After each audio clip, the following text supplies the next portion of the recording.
Have you ever wanted to love someone, but couldn't? That's how I felt about Tammy. We never should have gotten together in the first place, but it was her birthday and I didn't know what I was getting myself in for. She invited all 5 of us from the office, and I was expecting to just have a drink and go home. Fast forward to the bar, half an hour passed when we were all supposed to meet, and every time her phone buzzed, I knew it was another person canceling at the last minute. But she was glowing with warmth that wasn't dampened by her disappointment, and I had nowhere else to be, and hours can melt together so fast when you found someone to be lonely with. Tammy blamed herself for how the party turned into a vicious, self-deprecating way that left me scampering to reassure her. And the harder she was on herself, the kinder I had to be. Until somehow, without meaning to, I called her beautiful because I couldn't bear her thinking otherwise for another minute. The way her face lit up in response was proof that I wasn't lying. And the way she smiled back made me feel like it was the first time she'd ever really believed those words. Tammy stayed close to me as we were leaving together, close enough to feel her breath on my neck. Then her arms were wrapped around my arm, and her warmth wasn't just something to be imagined anymore.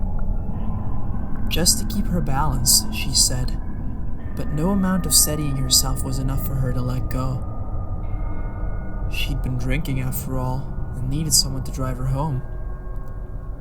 Well, I think she really was beautiful that night, and the more of her she trusted me to see, the more beautiful she became. But love? It wasn't her fault that she came to love me. And it wasn't my fault that I couldn't feel the same. A starving man doesn't care what he eats though, and the lonely will cling to anyone who makes them forget what it's like to be alone. Tammy and I stayed together, and the phrase, "Maybe this is what love is supposed to feel like," kept hoping up in my head. Tammy treated me with devotion and smothered me in kindness, and the longer we stayed together, the harder it became to imagine my life being any other way. Tammy would do anything to keep me, and she reminded me every day. I could think of no better way to thank her than with everything I had to give. She was nothing but joy on the day I asked her to marry me, and basking in that light, I told myself that her happiness would be enough for the both of us for all my years ahead. Then there was my other wife. The one with the shaved head. The one with the nose rings and the leather jacket, and the tattoo of a snake twisting from one thigh to the next. I don't know if you could call Zara beautiful. Certainly not in the same way you could Tammy. But you could call her other names and they'd all turn her on. I met Zara in another town where my company headquarters was. I had to go once a month, every month, but it didn't take long before I found an excuse to go every weekend instead. Tammy was pregnant, and I wasn't proud about what I was doing. But neither was I ashamed, because any guilt I should have felt was a drop in the ocean. That was love. Sarah was everything I'd never known I'd wanted. She was wild, unrestrained, insatiable. She was a witch who put me under her spell, a demon who had claimed my soul.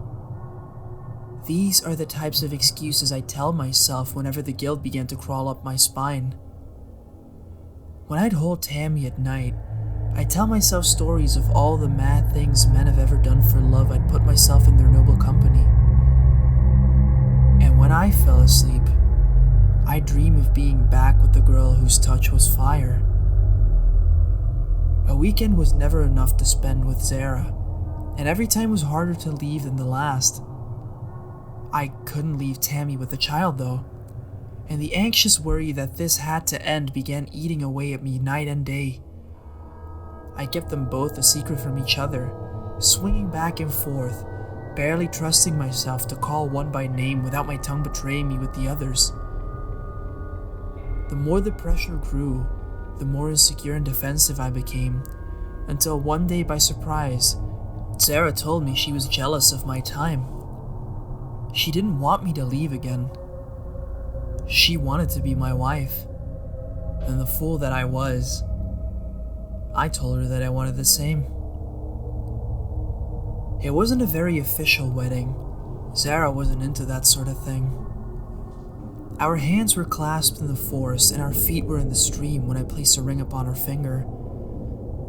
My life as I knew it had ended forever, and I couldn't imagine anything but happiness to come. I told myself then that I would make one last trip to end things with Tammy. She'd be better off alone, I wanted to believe, than with someone who didn't need her anymore. I would do my part and help pay for the child, and I wouldn't need much money because nothing I could buy would fill my heart the way holding Zara did. Tammy would cry, but I wouldn't break. And in 5 years' time, in 10 years' time, when I'm old and gray with shaking hands, I'll hold Zara all the tighter knowing that I was almost too weak to follow my heart. And maybe that's how it would have gone if Zara hadn't followed me back. She thought she would surprise me by making the trip to help me move. She thought she was clever by calling my work and pretending to be a client setting up a meeting at my home.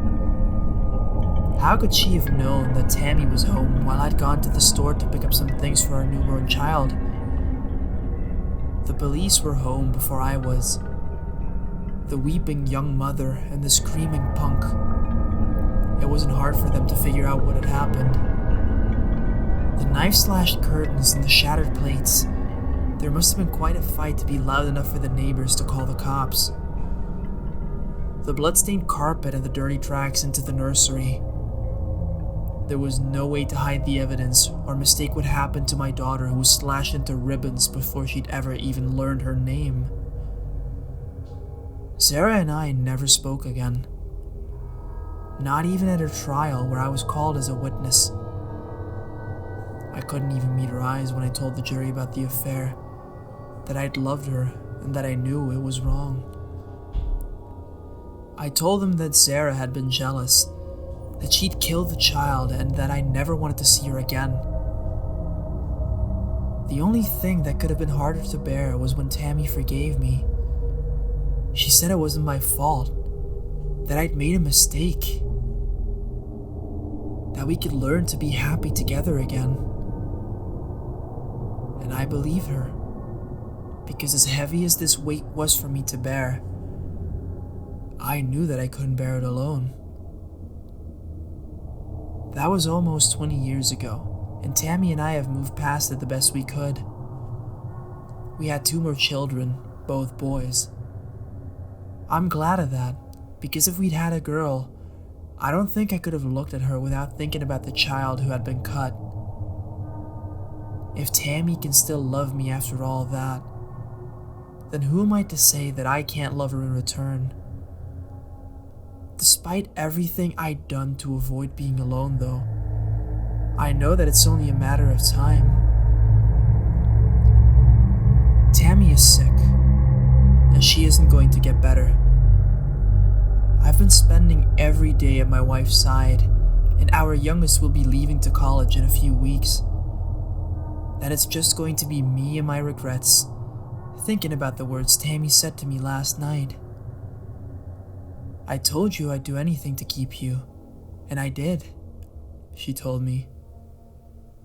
If you didn't think Zara killed our daughter, you never would have stayed with me.